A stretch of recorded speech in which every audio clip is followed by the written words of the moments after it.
ইউরোপের দেশ ইতালিতে বিদেশি নাগরিকের সংখ্যা রেকর্ড পরিমাণে বেড়েছে, আর এর মধ্যে বাংলাদেশিদের সংখ্যাও উল্লেখযোগ্যভাবে বৃদ্ধি পেয়েছে। ইতালির মোট কর্মশক্তির 10.5% বিদেশি, আর শিক্ষার্থীদের ক্ষেত্রেও এই হার 11.5% বলে জানিয়েছে দেশটির গবেষণা প্রতিষ্ঠান কারিতাস মিগ্রান্তেস ফাউন্ডেশন।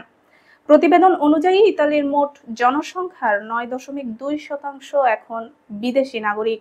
রাজধানী রোমে সম্প্রতি প্রকাশিত প্রতিবেদনে বলা হয়, রোমানিয়া, মরক্কো, আলবেনিয়া, ইউক্রেন ও চীন থেকে আসা অভিবাসীরা সবচেয়ে বড় অংশ হলেও সাম্প্রতিক বছরগুলোতে বাংলাদেশি নাগরিকদের উপস্থিতি দ্রুত বেড়েছে। গত 2 বছরে ইতালির প্রায় অর্ধেক প্রদেশে নতুন বসবাসের অনুমতি ইস্যুর ক্ষেত্রে বাংলাদেশিরা শীর্ষ 3 জাতির মধ্যে উঠে এসেছে। প্রতিবেদনে বলা হয়, নিয়মিত বিদেশি অভিবাসীরা মূলত ইতালির মধ্য ও উত্তরাঞ্চলে বসবাস করছেন। তবে অনিয়মিত অভিবাসীরা দেশ জুড়ে ছড়িয়ে আছেন এবং তাদের আবাসন পরিস্থিতি অত্যন্ত অনিশ্চিত। দক্ষিণাঞ্চলের গ্রাম থেকে শুরু করে উত্তরাঞ্চলের শহর পর্যন্ত তারা ছড়িয়ে থাকলেও আবাসন সংকট ও বৈষম্য এখন বড় সামাজিক সমস্যা হয়ে দাঁড়িয়েছে। কারিতাস ও মিগ্রান্তেসের যৌথ সমীক্ষায় দেখা গেছে, আবাসন সংকটের কারণে অনেক বিদেশি নাগরিক সামাজিক ও অর্থনৈতিকভাবে পিছিয়ে পড়ছেন।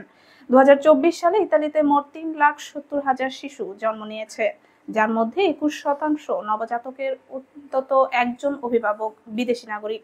এই পরিসংখ্যান প্রমাণ করে যে ইতালির নিম্নমুখী জন্মহার মোকাবেলায় অভিবাসীরা গুরুত্বপূর্ণ ভূমিকা রাখছেন। একই বছরে 2,17,000-এর বেশি অভিবাসী ইতালির নাগরিকত্ব পেয়েছেন, যা অভিবাসী সমাজের সংহতি ও ইতালির সামাজিক রূপান্তরের একটি বড় ইঙ্গিত। ইতালিতে বর্তমানে মোট 2,40,00,000 কর্মী কর্মরত, যার মধ্যে 25 লাখের বেশি বিদেশি।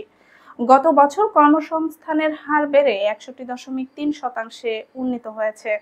2023 থেকে 24 শিক্ষাবর্ষে ইতালিতে 9,10,984 জন বিদেশি শিক্ষার্থী পড়াশোনা করেছেন, যা মোট শিক্ষার্থীর 11.5%। অনেক অভিবাসী শিশু ইতালিতেই জন্ম ও বেড়ে উঠছে, যদিও তাদের এখনো আনুষ্ঠানিক নাগরিকত্ব নেই। প্রতিবেদনটি বলছে, নতুন অভিবাসী প্রজন্ম ইতালির সমাজে আরও বিশ্বজনীন, বৈচিত্র্যময় ও কর্মক্ষম জনশক্তি হিসেবে নিজেদের অবস্থান শক্ত করছে, যা দেশটির অর্থনীতি ও জনসংখ্যা পুনর্গঠনে গুরুত্বপূর্ণ ভূমিকা রাখছে।